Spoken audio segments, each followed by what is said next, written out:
Are you living your passion? What is your passion?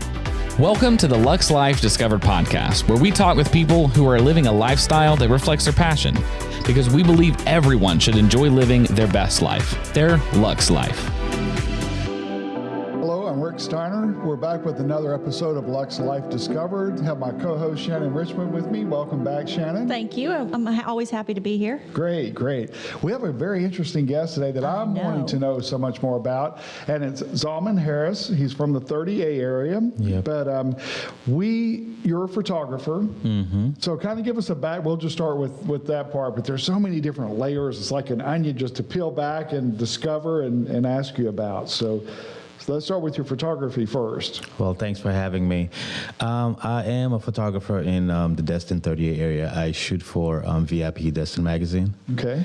And I also, I'm a freelancer, so I do a lot of other work with corporates and individuals.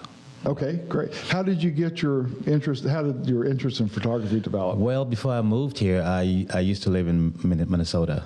So I'm an actor. And before I became an actor in 2009, I used to rap.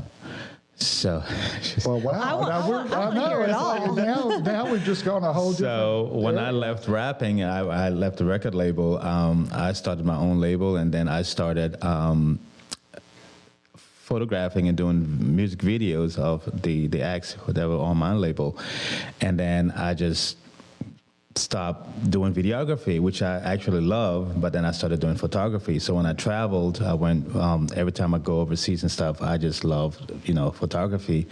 And when I came to Florida, to Destin, I came here basically to work, to partner in the company, not photography. And I realized that I did not like to do what I was doing. And I was sitting on my couch one day pouting, and I saw my camera bag in the corner of the room, and I was like, oh, well, I have a camera bag over there, like about 10 grand worth of equipment, and I'm sitting here, I better, and I just got on my phone and started looking for photography jobs, and I got a call from VIP magazine, and the rest is history. That's how I met almost everybody that I shoot. Meeting. Wow. That's interesting. So you used to rap. I'm going back to that. We'll get back to photography. You kind of caught our attention. So, tell us about the rap. Well, I started rapping in the 90s in Africa. You're from Liberia originally, yes, right? I'm from Liberia. Yeah. So when I was a refugee in Ghana, I started rapping and modeling, but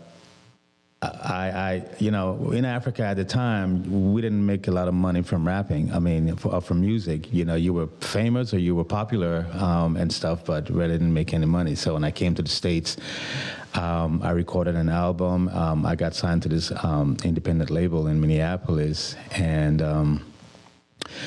it was taking them forever to release my album.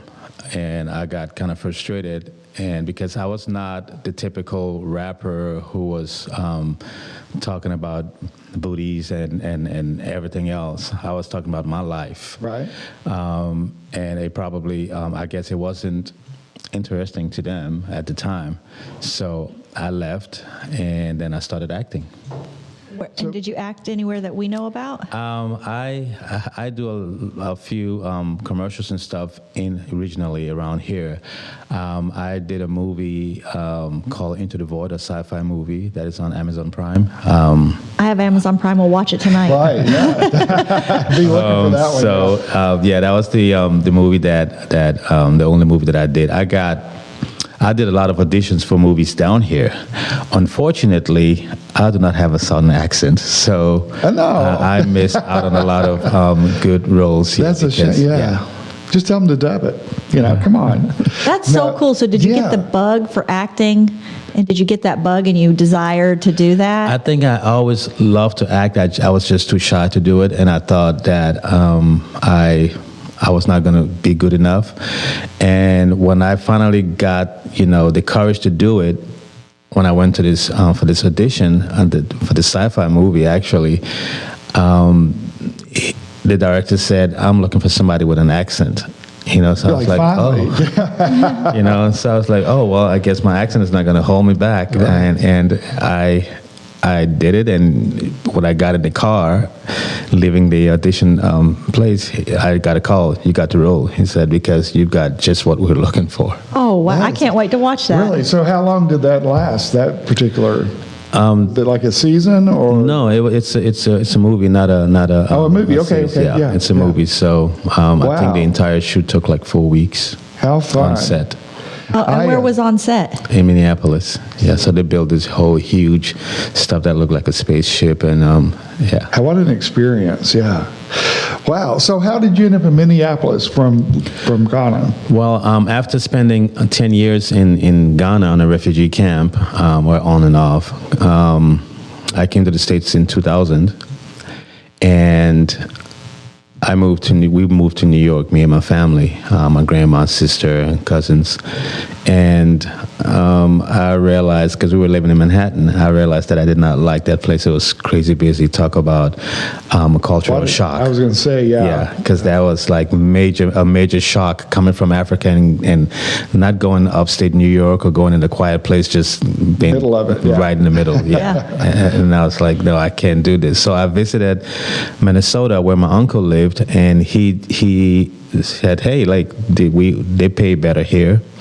And I went to Minnesota during the summer. It was beautiful, and I was like, oh wow, this place is just so green and so beautiful. And I went back to New York, quit my job, because I was in New York for like 4 months or so, and moved to Minnesota.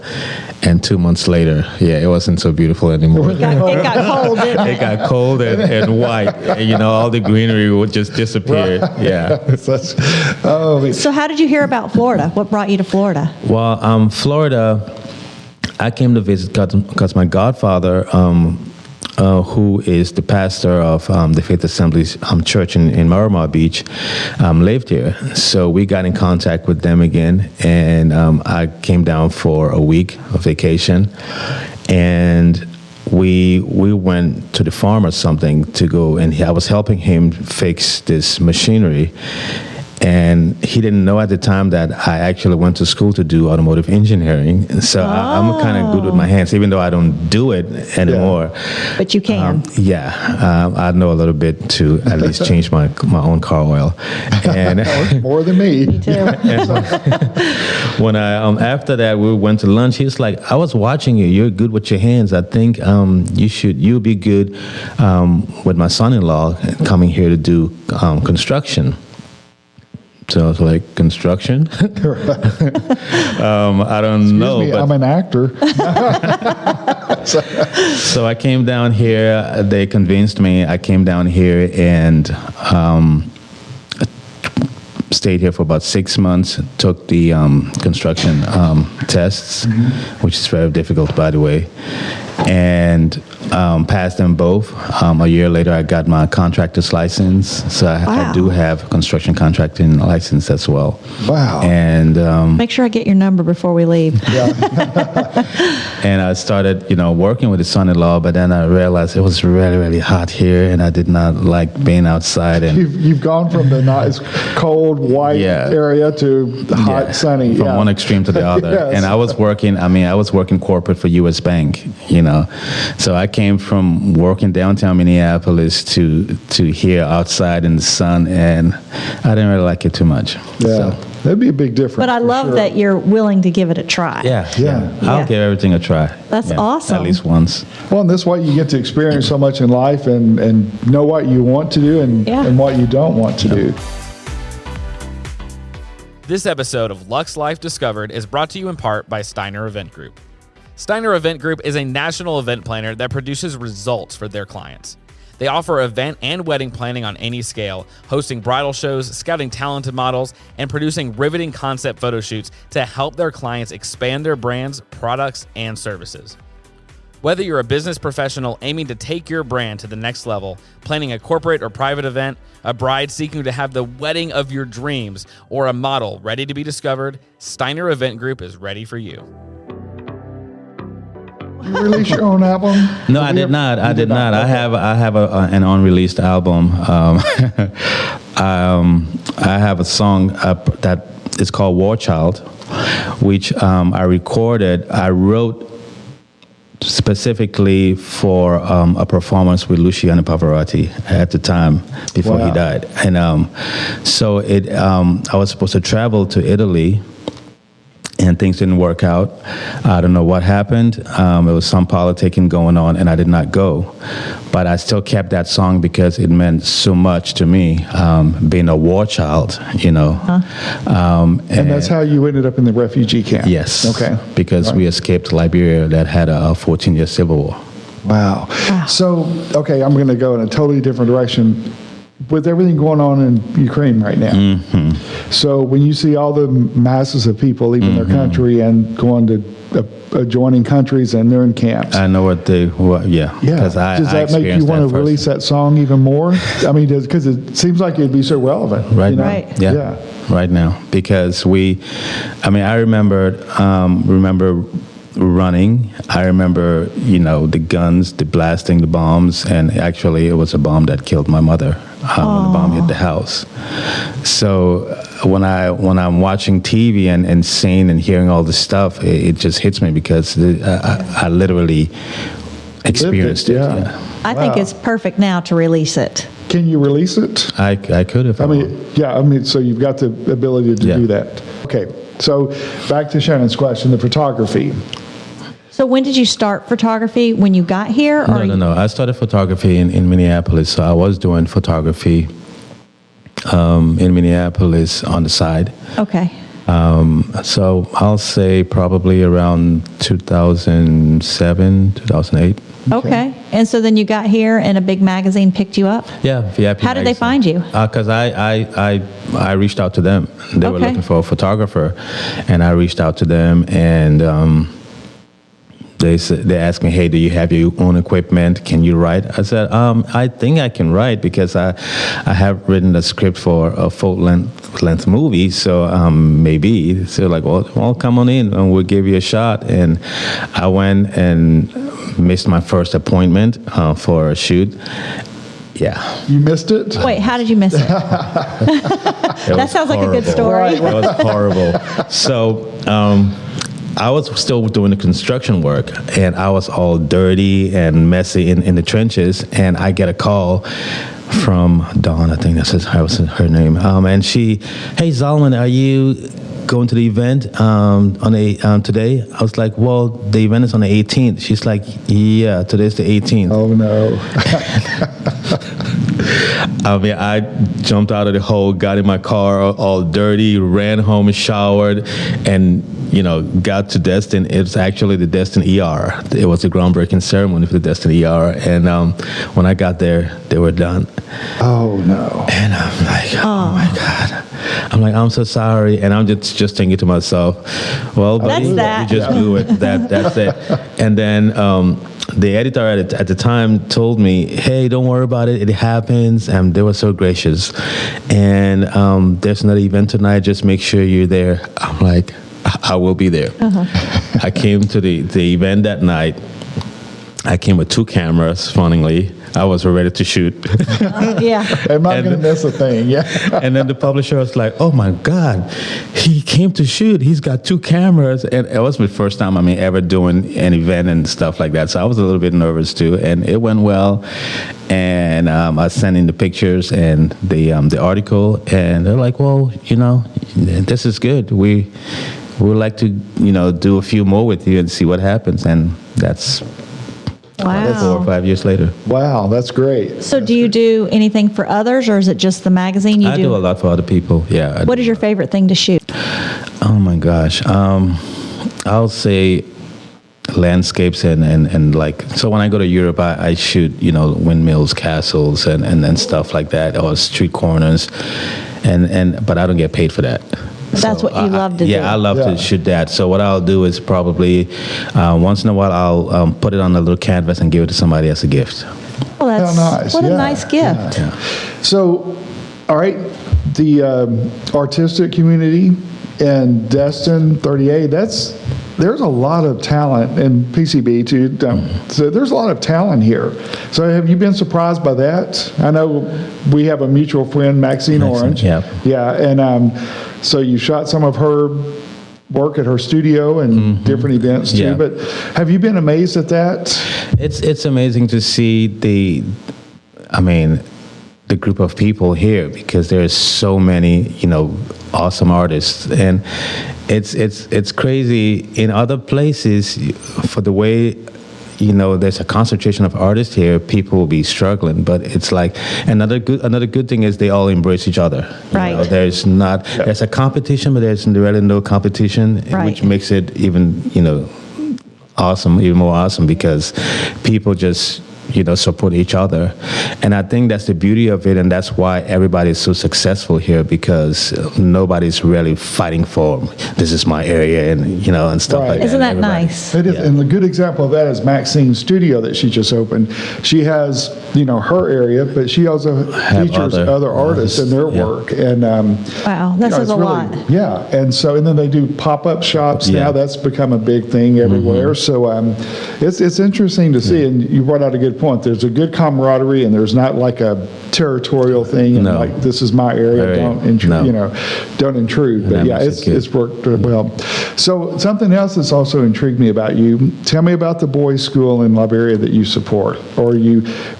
And let me say, there was some jewelry that he brought back, and Maxine had it. And I bought Debbie a skull necklace, and you give part of the proceeds that she got to my organization. Yeah. So tell us about that as well. So Alita's Legacy is an organization that I founded, named in honor of my mom. And we were supporting education. Our main focus is education in Liberia, because of the Civil War. The infrastructure, the education, the economy, everything. It was the war, and then Ebola came as well and just devastated the country. So they were trying to regroup from the war and get themselves together again when Ebola came and devastated the country. So it has caused a major disconnect and setback when it comes to education. And I decided that, let me just go back. Liberia was one of the places I was never, ever going to visit, ever go back. I was not going back to Africa, ever again. I don't blame you. After you, I would probably have to feel like that too, but. After what I experienced. And out of a sudden, I just got this urge to go back and do something. And the school that we are working with happened to be a school that my uncle opened way back in the 70s. Oh, wow. Okay. So it's got my family name on it. So that's why I decided that school would be my first project in Liberia.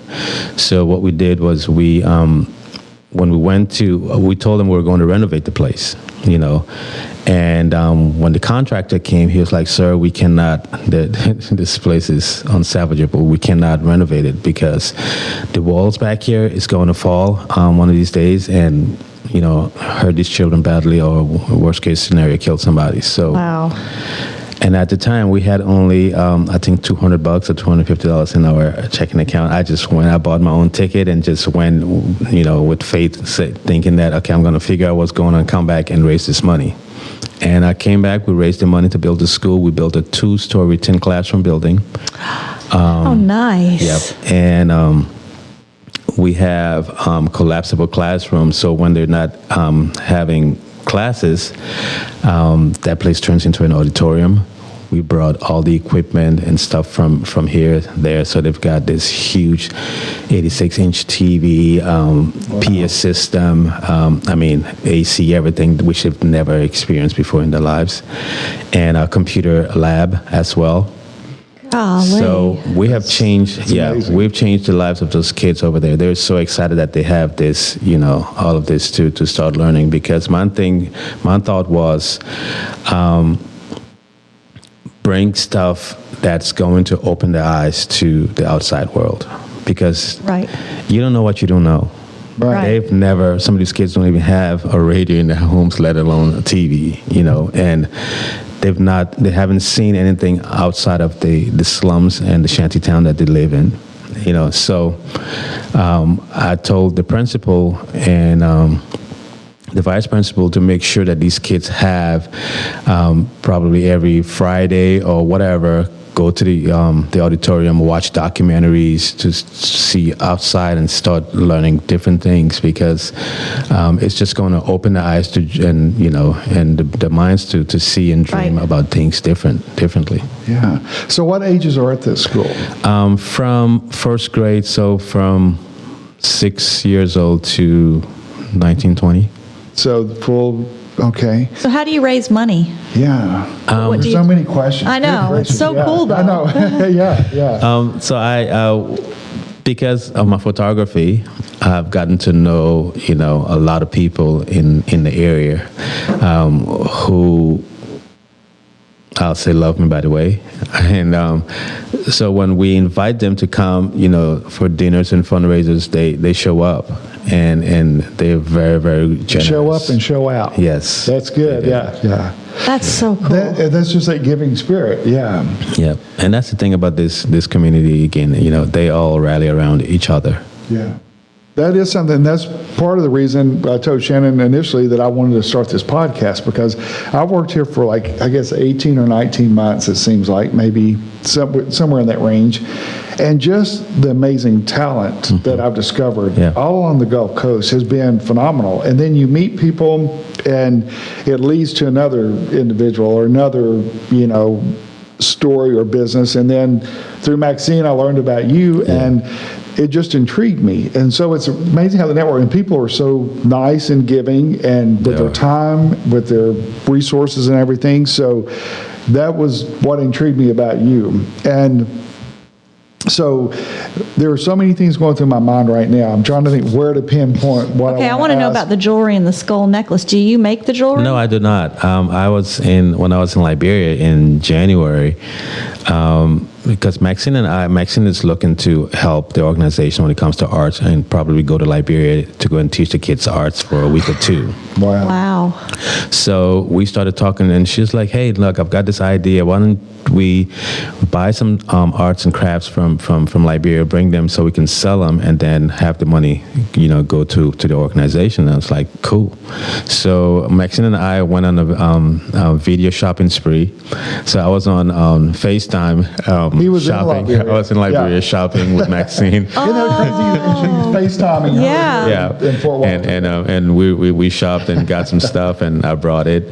And I was supposed to be at this pop-up, and unfortunately, I had to turn around and go right back to Liberia. So I did a video call into the pop-up I don't know if you were there at the time. I missed it. And so I talked to people who were at the pop-up, and I'm sure you sold everything too. she sold, Yeah. That's good. And I all want goes back. something now. You didn't buy me anything? That's why, really, I should have, yeah. Sorry. Next Sorry, trip. Debbie. This episode of Lux Life Discovered is brought to you in part by Orville's Men's Store. Thank you, Orville's Men's Store, for supplying the men's clothing for today's podcast. For the absolute best in casual and dress wear for men, visit orvillesms.com. That's ORVILLESMS.com.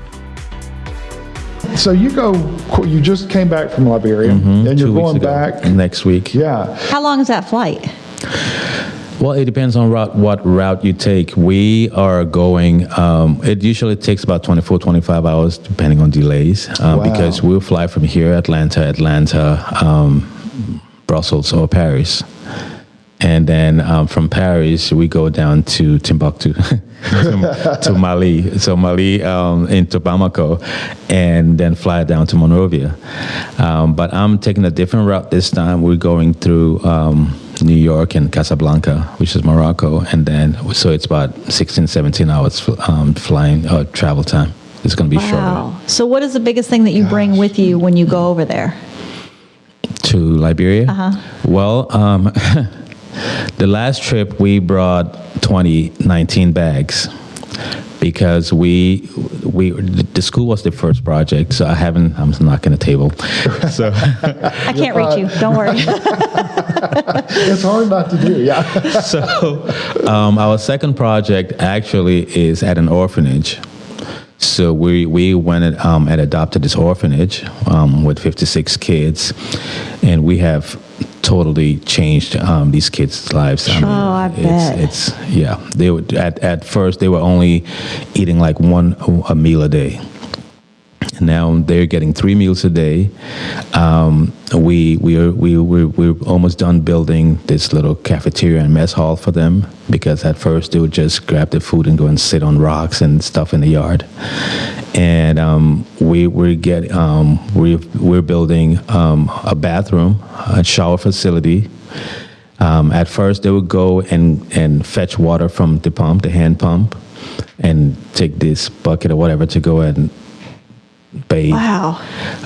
They woke up Things at we 5. can't comprehend. Yeah, I know. you know, Really, it's yeah. and it's crazy, because even when I lived in Liberia at the time as a kid, I did not experience You didn't any have of to that. do that, yeah. No, because we had running water and electricity and stuff. Oh. So it's been that long since the war, and it's still that far behind. bad. Yeah. Yeah. That is Wow. what I mean. And I'm sorry for the people in Ukraine, because it's You know what they're going through. yeah, and it's going to be a whole lot before they come back to normal. It won't be like next month when the war, No, if it's the war's not. over a month later, they'll be No, back to it's normal. not. Yeah. That's not how it works. So do you have a page that people can follow you? Yeah, we have our website, alitaslegacy.org. It's ALETHASLEGACY. And we do have a Facebook page as well. The Facebook page is a lot more active, because you see things like almost daily. Do you have somebody over there posting? Sometimes some people post, or sometimes they'll just send me, because we have a project manager and a liaison officer working there. So they'll send me stuff and I'll post it. Or when I go, I mean, I'm a photographer and a videographer, so I just do stuff and just post. So you were talking about Maxine may go and teach an art class there. Mm-hmm. If other people wanted to go and work with you while you're there, is that an option? That's a huge possibility, and we're looking actually for people to. Debbie, I'm going to Liberia. We're looking for people to come with. So when I leave next week, I'm going with 2 individuals, or 3. My daughter is coming with me. How old your daughter? 18. Has she been? No. Oh, what an experience that will be. Yeah. Okay. Wow. So we have Marsha Hall, who was the former CEO of Maddie Kelly. She's going to be coming next week with me. She's going to go visit the daughter that she's sponsoring, the girl. That's going to be, yeah. I already told her, I'm like, you're going to have a camera on you, and you're going to be mic'd up, so just get ready. Because wow. I want to make sure I take But it'll be that. so awesome, because we'll be able to feel it from here, just from Yeah. seeing that. Yeah. Oh, I can't wait to follow. What is your It's going to be biggest hard need? for her to leave, though, and not want to bring her Oh. with her. So that's, that's. We'll see. I mean, we're already talking to, luckily, the government. We've spoken to the Ministry of Gender and asked them about the possibility of adopting some of these kids, because And bringing them really? back to and the bring them U.S.? here, yeah. That would be So, amazing. people who would be interested in adopting their child that they're sponsoring, because all of the 56 kids have individual sponsors here in Destin. Yeah, And so their parents are out of the picture completely. completely, yeah. But they all have an adopted parent in Destin. Yes. Look at there. A sponsor, A sponsor. not Yeah. But if you're working on if they want to Yeah. adopt them and bring them to the U.S., yeah. That's. wouldn't that be amazing? Oh yeah. And so the government works well with you. Yeah, You're they- fortunate with that Yeah, part as I well. am. Yeah. And luckily for me, I have, even though I've been out of the country, for over 30 years, most of my high school friends and people who were there are in high positions in the government. Yeah. So all I just need to do is make a phone call. Oh, that's That's nice. nice. Yeah, That's really, yeah. So what is your biggest need? How, if somebody's listening, they're like, oh my gosh, I want to help. What is your biggest need? You can go to our website. There's a donate button over there where you can either donate, set up a monthly donation, or just make a donation. And we have ongoing projects, so we always need money, because even right now, to finish the orphanage, we still need, I think, about $40,000 to complete, because we want to fence the whole area and change the living quarters as well. On this last trip, the last 2 trips, we bought brand new beds for them. So we threw away all of the old rickety wooden beds, and we have metal bunk beds for them, new mosquito nets, and we're going to be changing the roof, because if you go to our YouTube page or online, there are documentaries showing things that we've done and things that they actually need. Some of them are really horrible. So yeah. Well, what a difference you're making. Yeah. So if someone wanted to donate supplies, do you gather supplies here? I know you said when 20 bags one time. Yeah. So obviously, sometimes you do. We do. How do we get the information? Like, I know this trip's gonna be too soon to do it, but on future trips, if we can work together, I'll post and see if we can help you with supplies and as well as the finances part of it as we well. have somebody in Atlanta who we may be shipping a big crate, of stuff there so that it gets there. We're hoping to ship it June or July, so it gets there by Christmas for them. Because this last trip when we went in the fall, we brought all of the sponsors bought Christmas gifts and stuff for the kid. So we had to take those 18 bags, because there was supposed to be 20 bags, but Delta only allowed 18 bags, so we left 2 behind. Oh, wow. Yeah. Couldn't you just make it a bigger bag and put 2 in? So that's what happened. That's so nice. That's how we bring the stuff. Yeah. Well, Zalman, 30 minutes is already gone. I just can't believe it's that quick. And I was worried at one time, like, well, what am I going to really have to talk to him about? Well, that was not an issue at all. Not at all. In fact, I could there's listen so much for a lot more. longer. Yeah. I appreciate what you do. And just your talent part already impressed me. Everything that we've talked about today, I mean, it's impressive. And there's so many things going through my head right now. And I feel like I've mainly just sat here and just like listened to you, because it's just. We were like this. Yeah, one thing just leads to another. So we appreciate what you do. It's Thank you so awesome much. that you're going back to your home country and doing what you're doing for those children there. So we will definitely stay in touch. I'll put some links on my website and pages as well that we could hopefully work together, and who knows, we may end up in Liberia with you. That'd be awesome. Yeah. That'd be awesome. Thank you so much for having me. Thank you. Oh, thank you. So, Sandra, what do you think about that? That's just. I want to hear more. I know. Will you come back again sometime? I will definitely come Okay. back. Okay. Awesome. Good. Perfect. I can't wait to see what our community does I when know. you put those Yeah. out there. And it's great that Destin has done what they've done and, Yep. and accepted that, so we can spread that all along I the love Gulf. Yeah. All right.